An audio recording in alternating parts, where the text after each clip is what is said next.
everybody, welcome back to the channel. So we got a treat for you today. This is a shallow subwoofer from Prodigy Audio. So in full disclosure, this subwoofer was sent in to us from Prodigy, and they knew it was going to be up against some pretty stiff competition from JL and Kickers and others. And you know what? They didn't hesitate and said, you know what? Let's see how it does. So if you like this content, hey, please don't hesitate to hit that like button, and please subscribe to see the rest of the subwoofers in this shootout. This is their NB3-12D4. And I haven't even opened this thing and checked it out yet. So you know what? Let's do it together.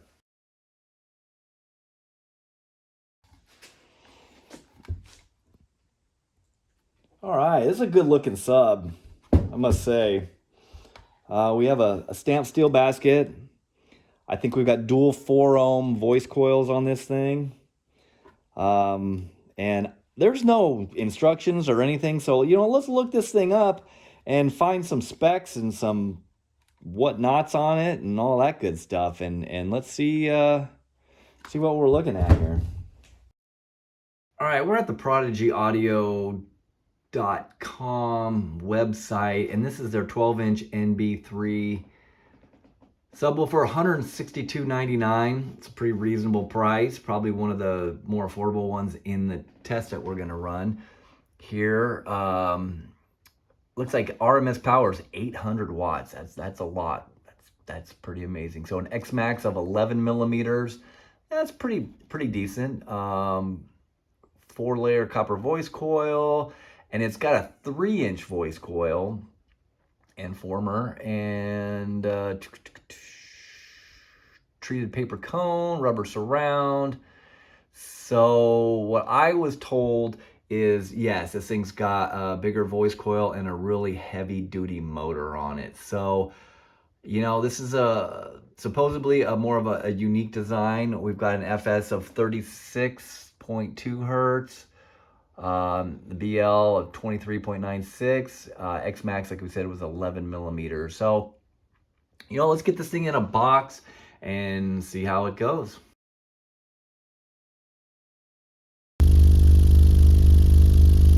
Hertz breaking in the subwoofer. All right, so we got the Prodigy Audio in the truck, and I've been listening to this thing for a while. Got it's all broken in, and you know, this thing's pretty impressive. I will say, you know, pretty decent piece, and you know, well priced, and you know, the output seems to be pretty good. So we're gonna test some, you know, on some duty-free music, and let's give it a listen.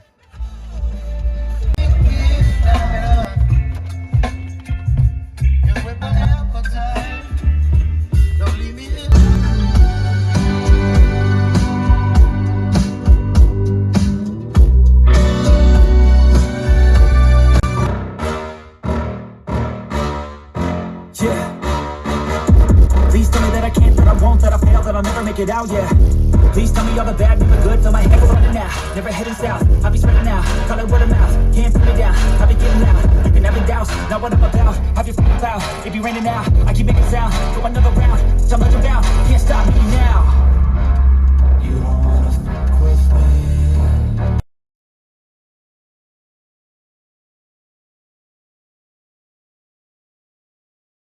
All right, well, most people that purchase shallow subwoofers aren't going to be all out for all out output. It's just kind of nice to know sort of where you're at and what we got. So we got this thing broken in, and we're going to give it a shot. We're going to see where this thing, you know, makes its peak dBs and just sort of how it performs. Let's see how it goes.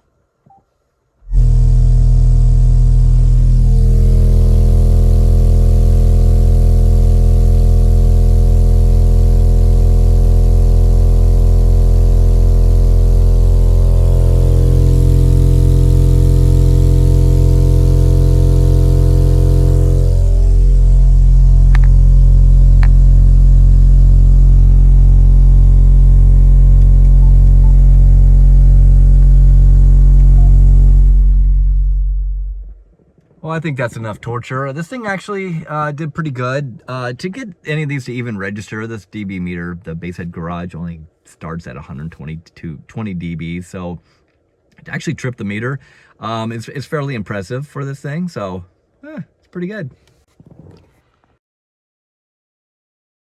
Well, I think the Prodigy Audio Shallow 12 did quite well in test. And, originally I was thinking, those 800 watts RMS power ratings were a bit ambitious. So, honestly, this thing took 600 watts and it was, a pretty brutal test, doing those dB sweeps and things and whatnot, and it doesn't smell at all. So I think this thing could probably take a little bit more than what I was even giving it.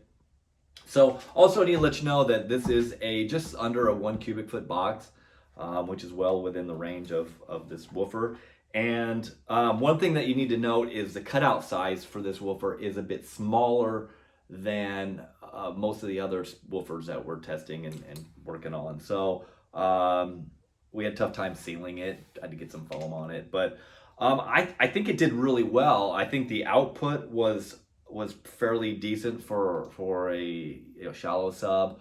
It had a very deep, solid sound to it, and it looks really well built. So, as mentioned, this test is part of a shootout that we're doing with other shallow subs. There will be a link in the description to the finale. See how this thing does head to head against some other subwoofers from JL and Kicker and some other ones. So also, hey, don't forget to follow us on Facebook. There's a lot of shallow subs out there that are going to sound pretty similar, but this one, to me, I think because of the big motor structure and the 3-inch voice coil, and it's got a fairly stiff yet compliant spider. It's got an decent amount of Xmax. You can see this thing moves all right.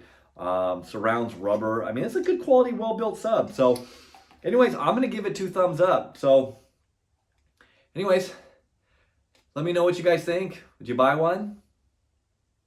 $162, I believe this was. So anyways, let me know what you think. Don't forget to like, subscribe, and all that stuff. And we're going to do some more shallow subs in a series, so watch for those. So make sure you get notified when those come out, and we'll catch you next time.